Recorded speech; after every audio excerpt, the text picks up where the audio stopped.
একটু মেহেরবানি করে দেন। আরে এমন সুন্দর তনু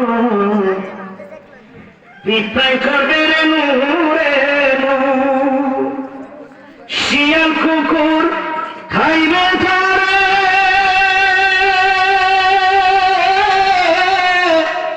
বুকে পাড়া দিয়া রে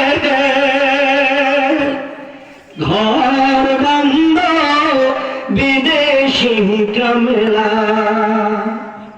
খবর তো সবাই যেতে হবে। আজ ওসমানগঞ্জ সরকার গাজীপুর থেকে হুজুর কেবলার মহাব্বতে মদিনাওয়ালার ঘরে 2000 টাকা দান করলেন। আল্লাহ মেহেরবান করে আপনার কুতুটি কলমে কবুল মঞ্জুর করে নেন। আল্লাহ তার জানমান তুমি তোমার কদমে দ্বারস্থ করে দিলাম। মেহেরবান করে পুরা পরিবার তোমার কুদরতে কদমে আল্লাহ দ্বারস্থ করে দিলাম। আল্লাহ তোমার সদকায় দিয়ে দিলাম। আল্লাহ তোমার দপ্তরে কবুল মঞ্জুর করে নাও।